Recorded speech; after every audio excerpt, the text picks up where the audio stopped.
இந்த நாளிலே தூரத்தில் இருந்த நமக்கு அவர் விடுதலை கொடுக்கிறார். வாசியுங்கள் எபேசியர் 2:13. முன்னே தூரமாய் இருந்த நீங்கள் இப்பொழுதே கிறிஸ்து இயேசுவுக்குள் கிறிஸ்துவின் இரத்தத்தினாலே சமீபமானீர்கள். நம்ம எல்லாருமே ரொம்ப தூரத்தில் இருந்தோம். நம்ம எல்லாருமே இயேசுக்கும் நமக்கும் சம்பந்தம் இல்லாமல் ரொம்ப தூரத்தில் இருந்தோம். ஆனால் இயேசு உங்களை என்னையும் தெரிஞ்சுக்கிட்டு அவர் பக்கத்தில் வச்சுக்கிட்டாரு. எப்படி பக்கத்தில் வச்சுக்கிட்டாரு, எப்படி பக்கத்தில் இழுத்துக்கிட்டாரு அப்படின்னு கேட்டால், ஒரு பொண்ணையோ பொருளையோ பணத்தையோ கொடுத்து உங்களை பக்கத்தில் விலைக்கு வாங்கலை. எப்படி உங்களை வாங்கியிருக்காரு, யார்கிட்ட இருந்து வாங்கினாரு, எவன் பிடியில் இருந்தோம், எவன் கட்டுக்குள்ளே இருந்தோம், எவன் நம்மளை பிடிச்சி வச்சுருந்தான். அப்போ ஒரு பாவத்துக்குள்ளே, ஒரு கட்டுக்குள்ளே, சாபத்துக்குள்ளே, பயத்துக்குள்ளே இருந்தோம். ஆனால் இயேசு மரணத்தின் அதிகாரியான அந்த பிசாசை தம்முடைய மரணத்தில் அவனை அழித்து போட்டுட்டு அவன் கையிலிருந்து நம்மளை வாங்கிட்டு நம்ம பக்கத்தில், அவர் பக்கத்தில் நம்மளை எல்லாரும் வச்சுக்கிட்டார். கைத்திட்டு அப்பா கம்மியாக செலுத்துவோமா? அதான் சொல்லப்பட்டிருக்கு, முன்னே தூரமாக இருந்த நீங்கள், முன்னே தூரமாக இருந்த நீங்கள். எல்லாம் சொல்லுங்கள், முன்னே தூரமாக இருந்த என்ன. எல்லாரும் பேசணும், பேசாமல் இருக்கக்கூடாது. முன்னே தூரமாக இருந்த என்ன, முன்னே தூரமாக இருந்த என்ன, இப்பொழுது இப்போ, இப்பொழுது இப்போ இயேசுவுக்குள் அவருடைய இரத்தத்தினாலே அவர் பக்கத்தில் நான் இருக்கிறேன். எபேசியர் 2:13 படி, எபேசியர் 2:13 படி அவர் பக்கத்தில் நான் இருக்கிறேன். ஏன் பக்கத்தில் அவர் இருக்கிறாரு, அவர் பக்கத்தில் நான் இருக்கிறேன், அவர் பக்கத்தில் நான் இருக்கிறேன், ஏன் பக்கத்தில் அவர் இருக்கிறாரு, அவர் பக்கத்தில் நான் இருக்கிறேன், ஏன் பக்கத்தில் அவர் இருக்கிறாரு. அதனால் அவர் பக்கத்தில் இருப்பதனால எந்த சேதமும் என் குடும்பத்துக்கு, என் பிள்ளைகளுக்கு எதுவுமே வர முடியாது. உலகத்தை உண்டாக்குறவர் என் பக்கத்தில் இருக்கிறார். கையத்தட்டா போகுது.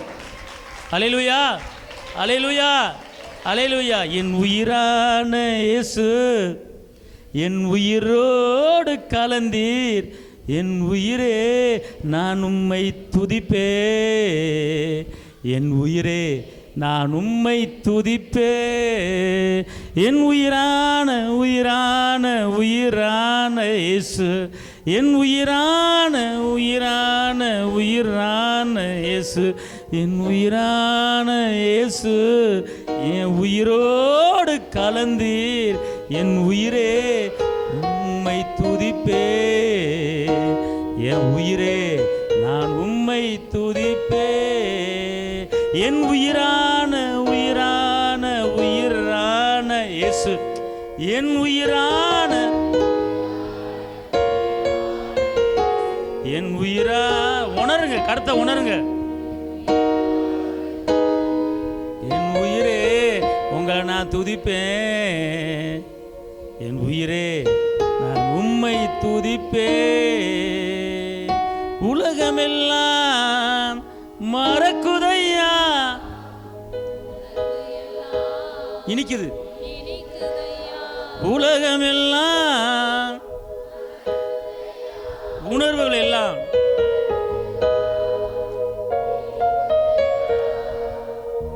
உம் நாமம் சொல்ல சொல்ல. அதாவதுங்க, அதாவது அவர் என்ன சொல்லிட்டாருன்னா, உனக்குள்ள நான் வந்துட்டேன். புரியுதா உங்களுக்கு? அவருக்குள்ள நம்ம போயிட்டோம். எல்லாம் சொல்லுங்க, அவர் எனக்குள்ள வந்துட்டாரு, நான் அவருக்குள்ள இருக்கிறேன். அவர் எனக்குள்ள வந்துட்டாரு, நான் அவருக்குள்ள இருக்கிறேன். அவர் எனக்குள்ள வந்துட்டாரு, நான் அவருக்குள்ள இருக்கிறேன். அல்லேலூயா. சொல்லுங்க, என் இயேசு என் உயிரோடு உயிராக கலந்துட்டார். என் இரத்தத்தில் அவர் இரத்தம் கலந்தனால அந்த இரத்தம் மீட்பின் இரத்தம் எனக்குள்ள இருக்கிறது. அந்த இரத்தம் விடுதலையின் இரத்தம் எனக்குள்ள இருக்கிறது. அந்த இரத்தம் பாவத்தை மன்னிக்கிற இரத்தம், அது எனக்குள்ள இருக்கிறது. அந்த இரத்தம் ஐஸ்வர்யத்தின் இரத்தம், அந்த இரத்தம் எனக்குள்ள இருக்கிறது. அந்த இரத்தம் எனக்குள்ளே, என் பக்கத்தில், என் சமீபத்தில் இருக்கிற ரத்தம்.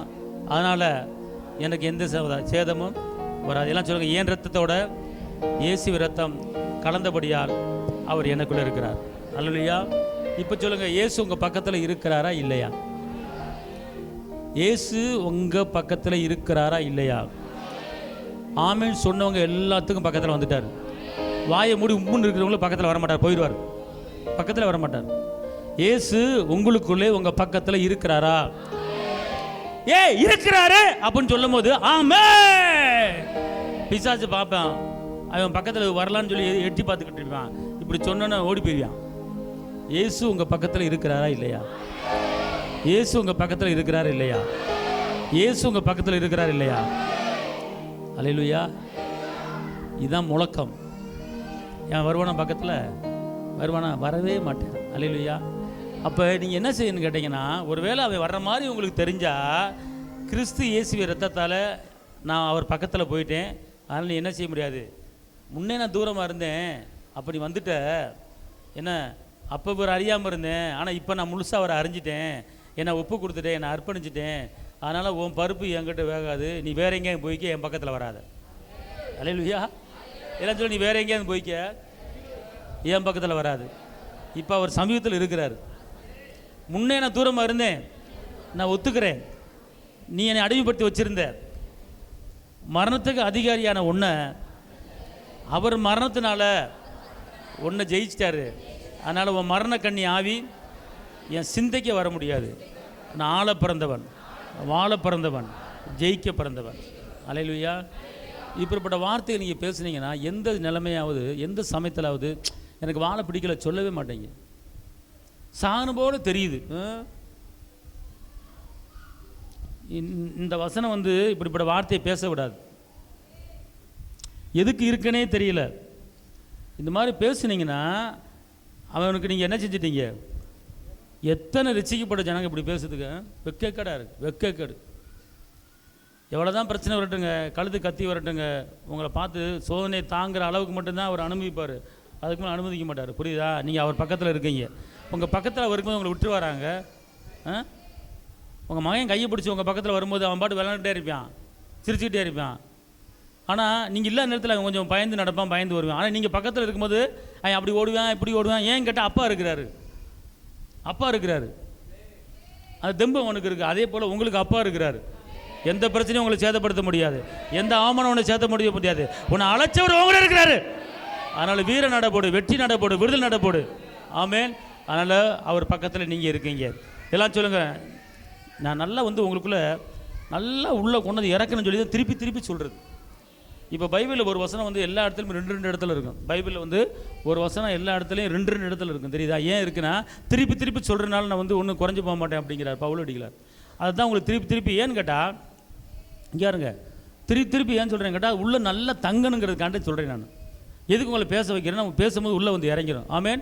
அதனால் நீங்கள் முன்ன தூரமாக இருந்தீங்க, இப்போ பக்கத்தில் வந்துட்டீங்க. அல்லேலூயா.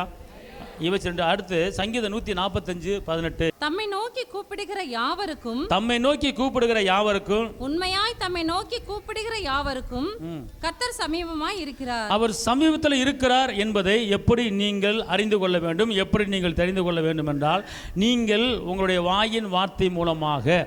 எப்படின்னா, தம்மை நோக்கி கூப்பிடுகிற யாவருக்கும். ஆனால் எப்படி கூப்பிடணுமா? எப்படி கூப்பிடணும்? கூப்பிடுறதுல அசால்ட்டாக கூப்பிடுறது இருக்கு, ஒரு போராட்டத்தோட சந்தேகத்தோடு கூப்பிடுறது இருக்கு. ஆனால் கூப்பிடுறதுல எப்படி கூப்பிடணும் கேட்டிங்கன்னா, உண்மையாக கூப்பிடணும். ஜெபிக்கிறதுல உண்மையாக ஜெபிக்கணும், துதிக்கிறதுல உண்மையாக ஜெபிக்கணும். அப்போ தான் அவர் பக்கத்தில் வருவார். அல்லேலூயா. இந்த வசனம் என்ன சொல்லுது? தம்மை நோக்கி கூப்பிடுகிற யாவருக்கும். எப்படி நோக்கி கூப்பிடணுமா? உண்மையாய் நோக்கி கூப்பிட யாவருக்கு அவர் என்ன செய்றாரு? பக்கத்தில் இருக்கிறாரு. நல்லா புரிஞ்சு கொள்ளுங்க. நல்லா கர்த்தர் வந்து எப்பெல்லாம் சமீபத்தில் உங்களுக்கு பக்கத்தில் வர்றாரு அப்படின்னா, எப்பெல்லாம் நீங்கள் அவரை கூப்பிடுறீங்க, அந்த கூப்பிடுதல், அந்த வேண்டுதல், அந்த ஜெபம் எப்போ உண்மையாக இருக்கிறதோ அப்போ தான் கர்த்தர் உங்கள் பக்கத்தில் வருவார். புரியுதுங்களா? நல்லா புரிஞ்சு கொள்ளுங்க, நோட் பண்ணிக்கொள்ளுங்க. சங்கீதம் 34:18. நொறுங்குண்ட இருதயம் உள்ளவர்களுக்கு கர்த்தர் சமீபமாய் இருந்து நறுங்குண்ட ஆவியுள்ளவர்களை ரட்சிக்கிறார். அல்லேலூயா. நொறுங்குண்ட இருதயம் உள்ளவர்களுக்கு கர்த்தர் ரொம்ப என்ன செய்றாரு? யார் பக்கத்தில் வர்றாரு?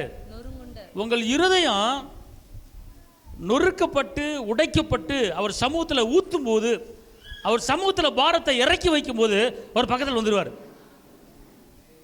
ஒரு களியாட்டத்தோட, ஒரு பொறாமையோட, ஒரு வன்கோட, உலகப்புறமான காரியங்களை வச்சுக்கிட்டு நீ அவரை நோக்கி கூப்பிட்டேன்னா அவர் பக்கத்தில் வரமாட்டார். அவர் என்ன சொல்றாரு? உன் இருதயம் நொறுக்கப்பட்டு இருக்கணும் தேவ சமூகத்தில், உன் இருதயம் குத்தப்பட்டிருக்கணும் தேவ சமூகத்தில். அண்ணா நம்ம வந்து இதயத்தை ஊற்றினார்கள்.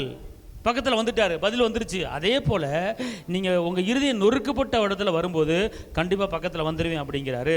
சங்கீதம் 85:9. நம்முடைய தேசத்தில் மகிமை வாசமாய் இருக்கும்படி அவருடைய ரட்சிப்பு அவருக்கு பயந்தவர்களுக்கு சமீபமாய் இருக்கிறது. எங்க சமீபம்? அவருடைய ரட்சிப்பு அவருக்கு பயந்தவர்களுக்கு, அதாவது இருங்க, பயந்தவர்களுக்கு சமீபமாக இருக்கிறது ரட்சிப்பு. அப்போ நான் என்னன்னு கேட்டால், பயம் என்னது? பயம் என்ன அர்த்தம் சொல்லுங்க? இயேசுவுக்கு பயப்படணும், இயேசுவுக்கு பயந்து வாழணும். அப்புறம் என்ன அர்த்தம்?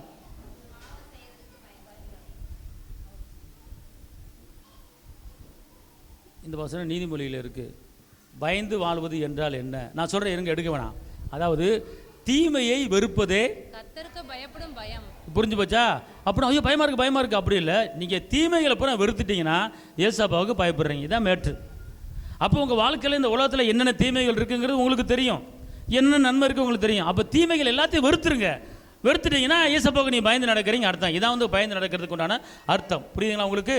ஏசாயா 55:6.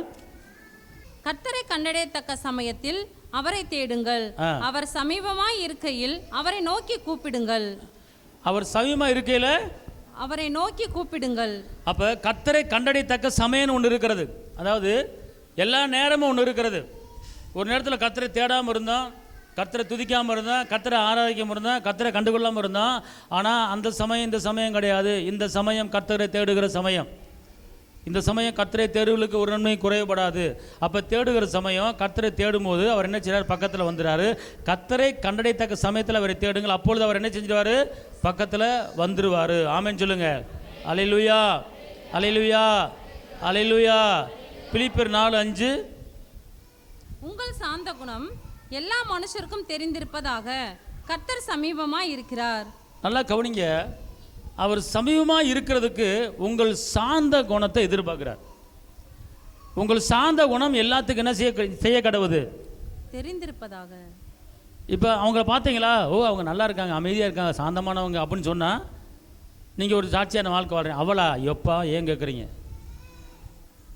அது அந்த மாதிரி வார்த்தை நம்மளை பற்றி யாரும் பேசிடக்கூடாது. உங்கள் சாந்த குணம் எல்லா மனுஷருக்கும் என்ன செய்யணும்?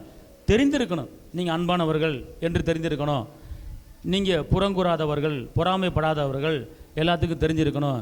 நீங்கள் துதிக்கிறவர்கள், நீங்கள் கிறிஸ்தவர்கள், நீங்கள் ரட்சிக்கப்பட்டவர்கள், உங்கள்கிட்ட பாவம் இல்லை, உங்கள்கிட்ட உண்மை இருக்குது, உங்கள்கிட்ட சாந்தம் இருக்கிறது என்று எல்லா மக்களுக்கும் தெரிஞ்சிருக்கணும். அப்படி இருக்கும்போது கர்த்தர் உங்கள் பக்கத்தில் வந்துடுவார். ஆமென்.